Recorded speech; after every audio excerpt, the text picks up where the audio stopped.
Happy Halloween and welcome to This Week in East Brunswick. In tonight's program, we'll show you how local children look in their Halloween costumes. Peggy Ballister Howells gets into the Halloween spirit by making a funny-looking veggie pumpkin. And in other news, Amy Fisher, Community Relations Director for the schools, will bring you some information about a Health and Wellness Day coming up in the district. And some area residents are concerned about hunters hunting too close to residential property. Vic Romatowski brings us information about that. All of this and more is coming up, including a review of Monday night's council meeting. But first, here's next week's programming schedule on Channel 8. Monday morning, Firm Your Biceps with Lenore Kulik at 10 o'clock. Scary Halloween stories for preschoolers follow at 10:30 on Stories from the Library. On Monday evening at 7, it's your last opportunity before Election Day to watch State Senate and State Assembly candidates debate on local issues. Tuesday evening at 7, join Stuart Davis for a look at affordable housing in East Brunswick on Real Estate Quarterly. You and Your Money follows at 7:30 with an in-depth look at current trends and interest rates. Wednesday evening, tune into Spotlight on Education to learn about a special drug abuse prevention program in the schools. That's at 7:30, and at 8 o'clock, teenagers and a social worker examine the effects of television on teens. That's on 18, Growing Up in East Brunswick. Join us again Thursday evening at 7 and 8 for This Week in East Brunswick, and at 7:30 for Let's Talk Health. Steve Sackman discovers the benefits of massage therapy, and then he talks to staff members of the Johnson & Johnson Live for Life program. Tune in to the Community Bulletin Board during the week for other program information and for community events. Hi, I'm Powell Sachs, a science teacher at East Brunswick High School, and I'm here for American Education Week. During American Education Week, schools across the country are celebrating a great American heritage, free public education for all. From the first grader learning to read, to the high school science student, to the adult taking evening courses, our community schools serve everyone. As the schools thrive, our community prospers. As children learn, all our futures brighten. November 17th through the 23rd is American Education Week, a time to turn the spotlight on learning. A message from the East Brunswick Education Association, East Brunswick Public Schools, nationally recognized for excellence in academics, athletics, and the arts. Hi, I'm Vic Romatowski, foreman for the East Brunswick Parks Department. I'd like to speak to you, if I could, for a few minutes about some activities that are occurring outdoors right now. As you can see, the leaves are changing colors and the air is getting a lot crisper outside. And a lot more people are going out into the outdoors for several reasons. To enjoy the color and nature's folding its wings, so to speak, for the winter. And there are other people that are out there right now because it's hunting season. There are areas in East Brunswick that are open for hunting. The largest piece of wooded area that's open is the Fort Street Helmetta Boulevard area. That's county owned and operated by the Middlesex County Parks Department. It's called the Fort Street Helmetta Woods area. That area is open for hunting. The other areas in East Brunswick that are open for hunting are off of Dutch Road, a small piece off of Fresh Pond Road, and another piece out near the Edgeboro landfill. Only the piece of property out near the Helmetta Boulevard area is open for general public use. The other pieces that are open for hunting are privately owned and are controlled by those landowners. They are primarily active working farms, farms that produce a crop and have a hunting area in the nearby location to them so that the deer that frequent that area and live in the area can be controlled by hunters rather than through other means. Most of the other areas that are within the township of East Brunswick are closed. We're not in the wide open area of Oklahoma anymore where people can just come in and walk around because they feel it's open land. Everybody owns the land, somebody owns it within the township of East Brunswick. Those areas that are open, that do permit hunting, there are several rules that have to be followed. If you are on private property, you have to have the owner's permission in writing, every year, in writing. The area of the county property that's open, other rules that apply out there are the fact that according to East Brunswick statutes, the 600-foot limit applies. That is, you cannot hunt within 600 feet of an occupied building, school, or playground. When I say occupied, that can be occupied at any time.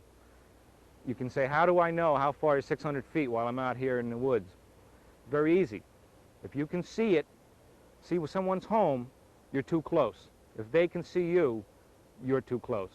If a property owner approaches a hunter and requests to see that hunter's license, which has to be displayed in the center of his back, that hunter is obligated by New Jersey state law to show the hunter's license to the property owner.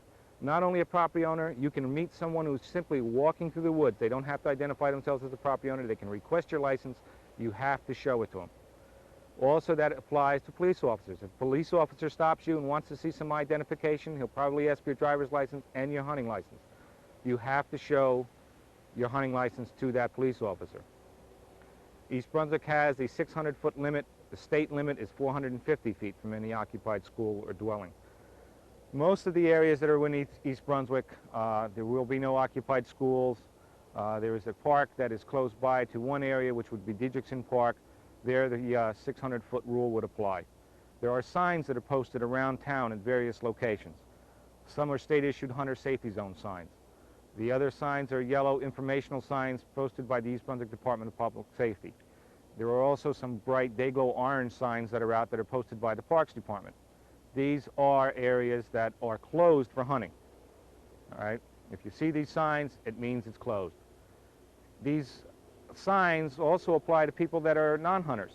If you see a hunter in an area hunting small game, or in this case it would be wearing camouflage clothing, carrying a bow and arrow, would be for deer. Very shortly the firearm deer season will be opening. The second weekend in November, small game season will be opening for firearms in New Jersey. Goose season is open right now. Bow and arrow hunters are not required to wear any type of identification as far as orange goes on the outside. They generally wear camouflage clothing like I'm wearing right now. If you see someone in an area that you know is closed for hunting, notify the Department of Public Safety immediately. Try to see what they're doing, what direction they're going in, or whatever. Do not go out there and confront a hunter face to face or head on. All right? That's not your job. That's the job of the Department of Public Safety. So do that, and we'll all feel a little bit happier and a little bit more secure about it. If you're out in an area now, rural areas, Church Lane, Riva Avenue, Cranberry Road, those type of areas. Another thing that occurs this time of year is the fact that this is the time of year when deer mate. What happens is the deer move all day long. They don't worry about crossing streets. They don't worry about whose yard they're going to end up in. They will move at their own will, at their own time, and their own pace. Often what happens is, last year there were several thousand deer car collisions within the state of New Jersey. That not only results in terrible injury to the deer, which usually ends up being fatal, but it can end up injuring you as a motorist while you're going down these roads at night. Stay alert. It can be daytime, it can be night. They're not going to stop and stand on the side of the road because of your headlights coming down. Keep aware of what's going on, all right? You'll be safer, the animals will be safer. Another thing is if you're out here and you're in the open areas like this, walking, doing whatever, fishing, and you come across an animal that's listless, it doesn't seem normal, and it doesn't run away from you. Everything that's out here in the wild is going to run away from you. That's how they survive. If they're not doing that, there's something wrong with them. There are rabies in East Brunswick, and there are people who are in East Brunswick now that have already been treated for the rabies exposure and are continuing to be treated for the rabies exposure.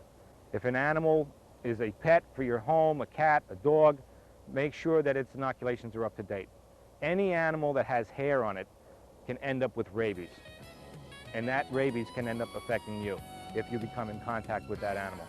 So be careful out there. There's plenty of room out here for all of us. Respect each other, and we'll all enjoy the fall, and we'll see you again soon. Thank you.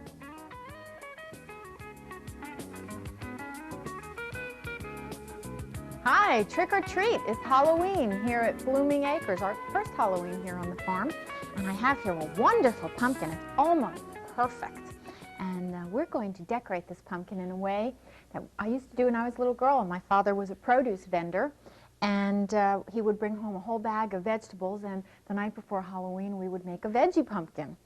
And all of this produce, with the exception of the olives, came from the garden. So I guess this is a garden pumpkin. But we're going to turn him into a wonderful Halloween character. Takes some work, but it's a lot of fun, a great family project. And should be done really Halloween morning or the night before Halloween so that the veggies look nice and fresh. Now you start out, of course, with the best surface.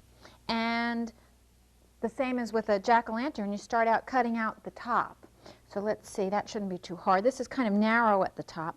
So we'll just start cutting away. This always takes a while. So why don't we cut this out, and then I'll come back and show you how we're going to take out the seeds. Okay, we've tried several times. We've gotten it all the way around. It's a little bit loose, but I think it's coming out. Wow, this is one fat pumpkin. Look at how thick that one is. This is a healthy pumpkin. You could make a lot of pies out of this pumpkin. It's not destined for pies, though. It's destined to be a vegetable pumpkin. Okay, there's no other way to do this, I'm afraid. But you just have to, oh, a little slimy. But reach in and get those seeds. Pumpkin seeds are one of the most fun part of carving out a pumpkin because you get to roast the seeds.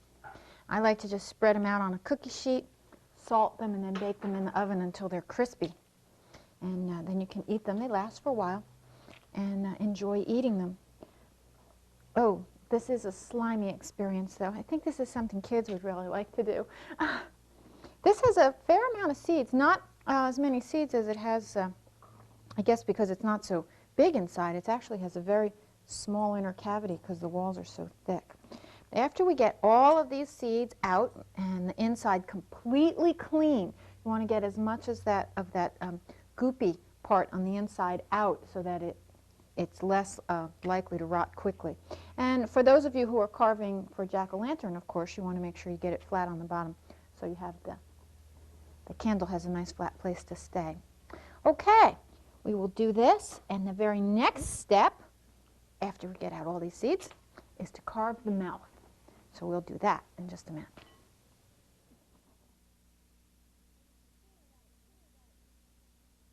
Well, you can see we got it nice and clean on the inside and got all of the seeds out.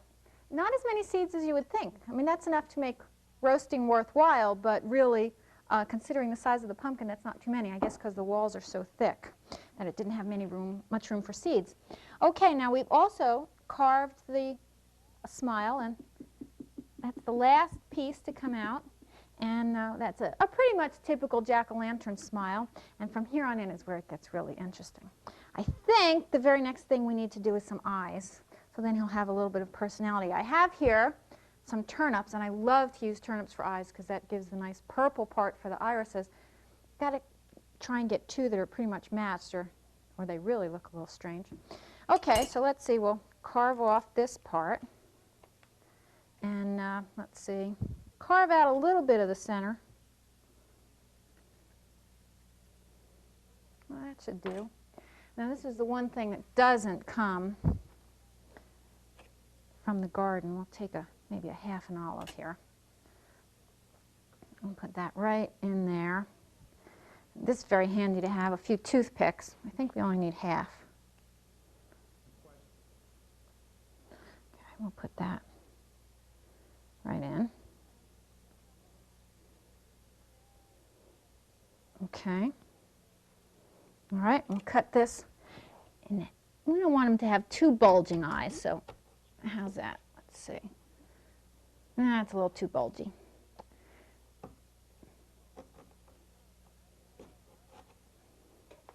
Oh, perfect. Okay.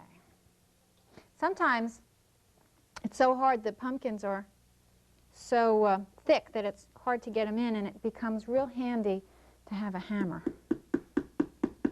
Okay.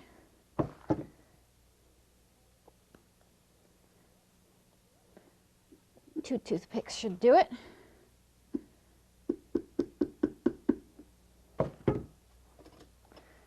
Of course, it's real important to make sure you get them lined up, or cut off some of his purple.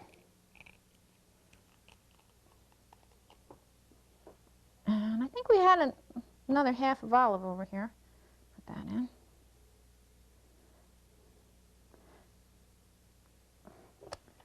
And try to match the eyeballs now.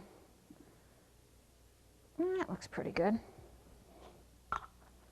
Now we didn't bring in any roots for eyebrows, but the roots of leeks make excellent bushy eyebrows. And you could even use scallions. They're not as bushy, but if you use enough of them, that works pretty well.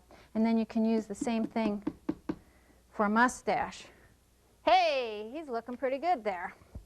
Okay, now you can create a lot of character with the nose. Cucumbers work. We're using a squash. And depending on the angle and how long you cut this, it really changes his personality considerably. Now you could have it sticking out like that. That gives a rather long nose. I don't think that this pumpkin has that kind of personality. So we're going to cut it at a little bit of a sharper angle, a little shorter there. Hey, now we're talking. Okay. Now you probably need long toothpicks on this one since the squash is so thick. Okay, and another one on this side. They have to go in at an angle too and make sure they get into the pumpkin itself.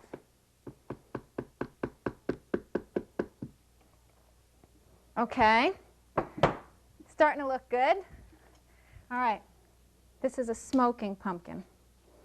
The end of the carrot makes an excellent, excellent cigar here. Let's see if we can get that in right there. I think we can just wedge that in. So he's smoking.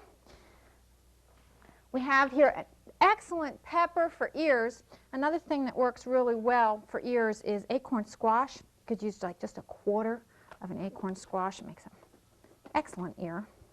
This one, this little frying pepper, has such a nice shape. That's a pretty good ear, wouldn't you say? Okay, cut out the seeds, cut out the top. Maybe shape it a little bit. A few more toothpicks. Let's see.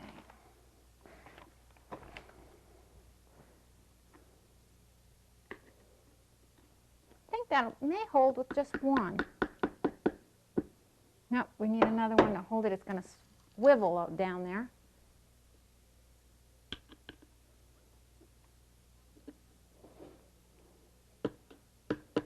You could leave that sticking out. It would be like an earring.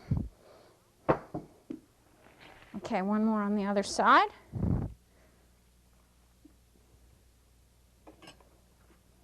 This is beginning to look like one of my relatives. I won't say which one in case they're listening. Now for hair, we've got some, we picked some excellent parsley for hair, but I think we can also use the tops of the carrots. And of course you can vary your pumpkin a lot. You can make a girl pumpkin, you know, with more hair and maybe a smaller nose. But you can do all kinds of things, and with earrings and hats and even scarves and things like that. Let's see, we'll put the top back on. I know it came out of there. Okay. All right. Now this is a great pumpkin.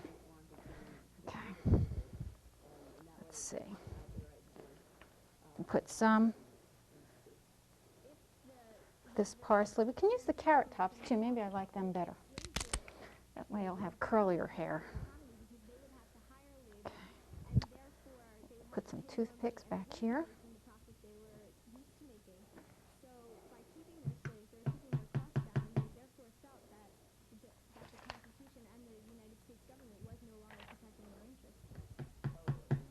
Okay. Now, we could use a mustache, but it doesn't have to have one. And of course, the crowning glory here. Happy Halloween. See you next week here at Blooming Acres.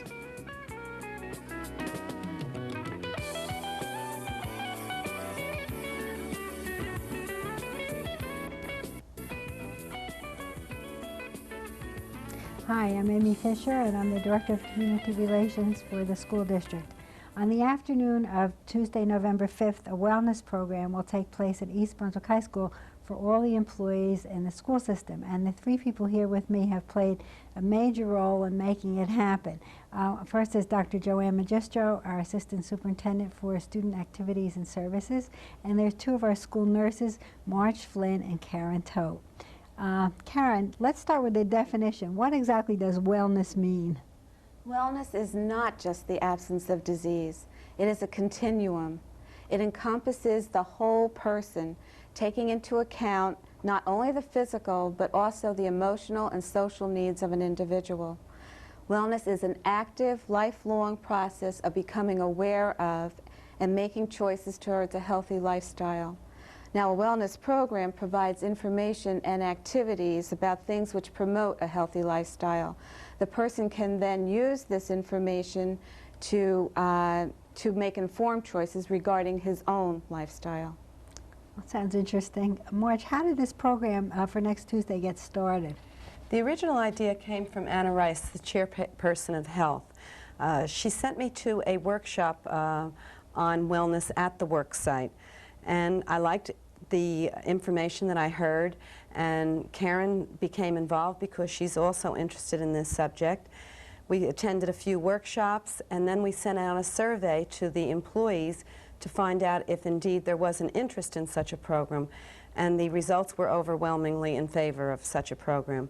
We then came up with a proposal that we sent on to the school administrators for this day.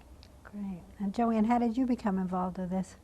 Well, Karen and Marge approached me. They had done a lot of legwork in putting their ideas together and really needed administrative help in getting it off the ground. I formulated several committees, a steering committee and very many subcommittees. There were over 50 staff members who have contributed their time to getting it off the ground and helping her.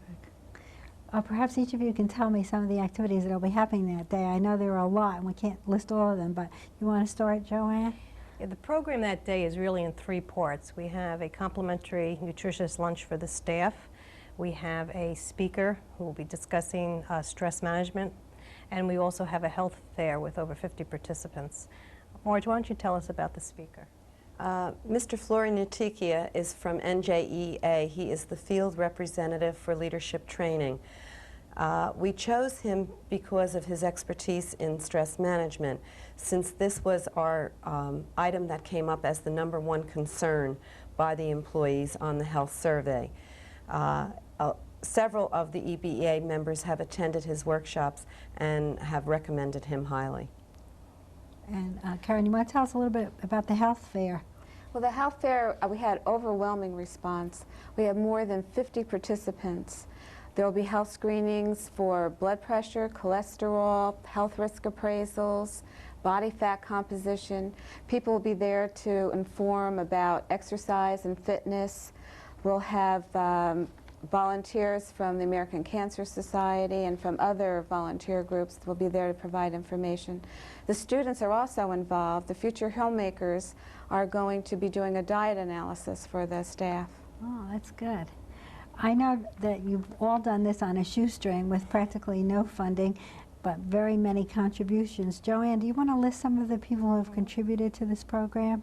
Well, in addition to those that will be participating in the fair and bringing a lot of material to staff, the Bayonne Public Schools has allowed us to borrow their flooring for the gymnasium floor to have our fair. We have several food concerns who have donated the food for the luncheon. And I'd like to name them: B&H Pizza, Campbell's Soups, Kraft Foods, and Shift and Goldman. In addition, Pathmark, Foodtown, and Greater Media newspaper have also supplied the bags that our staff can take around to the fair. And there'll be lots of products available for them to pick up. There'll be lots of goodies for everybody. Right. Well, Channel 8 will be there to look at the program, and then our viewers will be able to see it on the news the following week. And thank you very much, and good luck next Tuesday. Thank you. A township collaborative effort to commemorate the 500th anniversary of Christopher Columbus's arrival in the New World will be held this Sunday at the library. The East Brunswick Historical Society, Arts Commission, Board of Education, Centurions and the library have joined together to present Christopher Columbus in retrospect.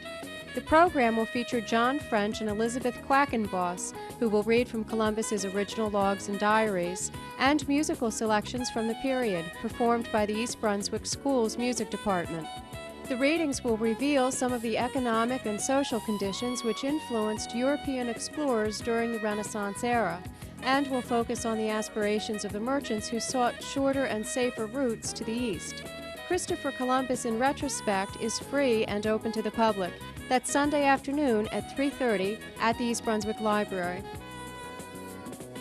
At Monday night's special Township Council action meeting, girls from Frost School's Brownie Troop, number 1199, presented the flag for the Pledge of Allegiance.